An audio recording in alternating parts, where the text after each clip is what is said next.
Good day mga kuyang, isa na namang mini adventure ang pupuntahan natin ngayon. Kaya sit back and relax. Diba yun? Sabado de Gloria 2025 hapon 5 PM magte-train tayo.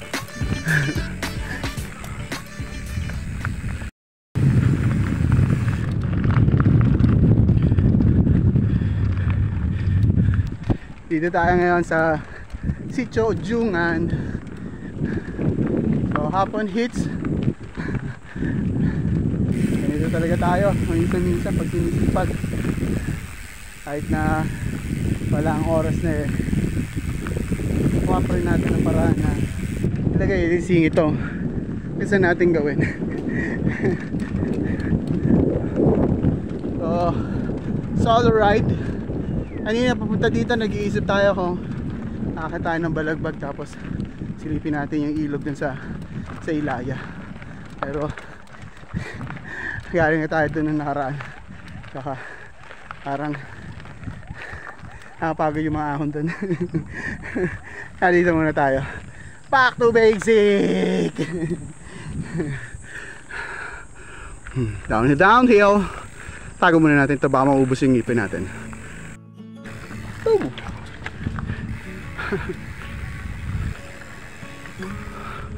Okay, nasa trailhead entrance na tayo. Dito tayo sa simbahan ng Born Again ng Sitio Ujungan. Kung ata ito ipilan tawag nila mga taga dito. Pero tayo siyempre na tayo taga dito. Ikaw nila yung familiar sa lugar, yun lang yung ano natin, pero yung detalye sila ng mga nakakaalam na taga rito, diba? Tinali na natin ng tape. Yan o, kasi baka bumigay so pwede na uli. Dito na tayo ngayon, so may galing tayo ng downhill dun sa Manggahan. Sarap talaga dyan.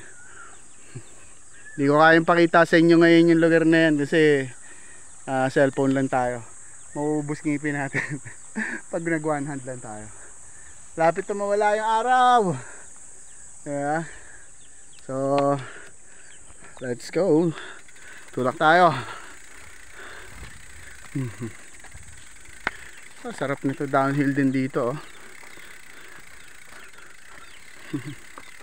Oh.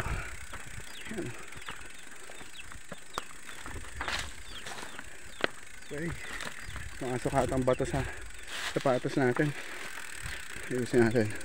Nakakamiss talaga yung tunog ng kalsada sa trail, yung gulong ng gulong sa lupa, yung tunog ng hub na tumutunog habang dumaandar ka. Parang nakaka-relax talaga.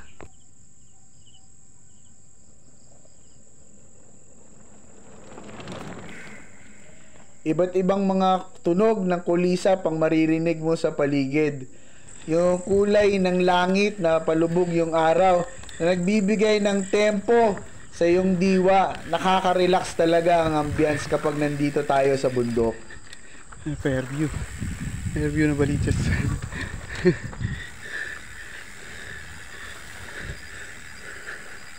Pasado alas 7 na ng gabi nang marating natin yung Egay Road.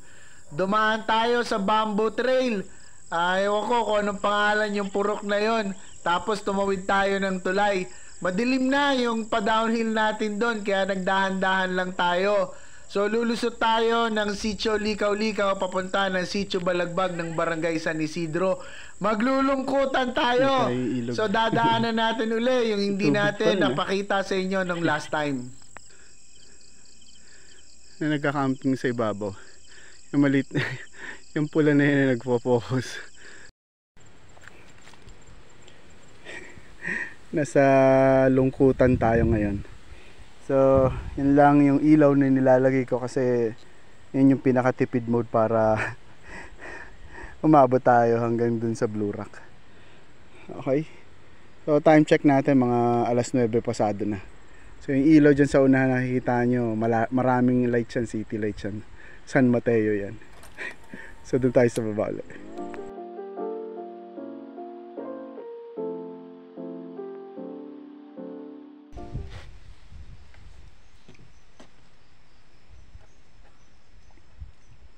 So, lakas ng ilaw. Dito tayo ngayon sa Lungkutan, to yung tambayan. So, hindi naman nawawala itong upuan na to pag pupunta kayo dito. So ito yung upuan. So medyo siguro mga 10 minutes na tayo nakaupo dito. Solo lang. Madilim yung buong paligid, medyo nakakailang, tahimik. Kanina nung bumababa ako parang may sumusunod sa'yo. Kasi yung bato dun sa likod ng bike gumagalaw din. So paramdam mo may sumusunod. So kanina yung mga aso, dumadaan tayo dun sa habang pababa ng kutan. Tatahulan sila, nagtatahulan kasi naririnig nila yung hub natin tsaka yung lakad natin na maingay. Pero ngayon tahimik na. So update lang ako. Patayin natin yung ilaw kasi tayo lang mag-isa ngayon dito.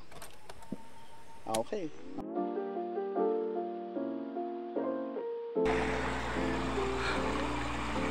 Napadaan tayo dito sa Ilaya River. So generator, ang daming tao pa. Daming tao.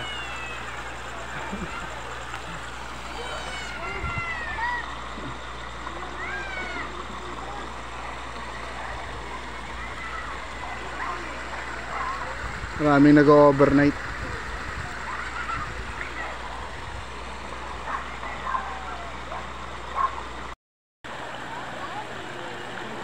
Hindi naman tubig, no?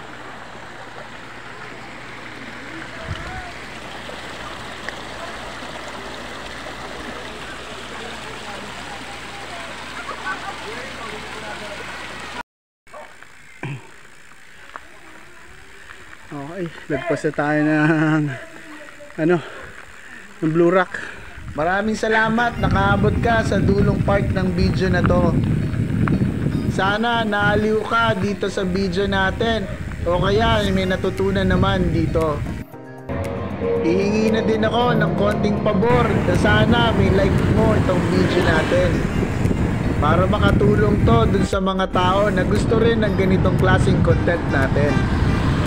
Pasado alas 10 na ng gabi nang marating natin yung Ultra Mega.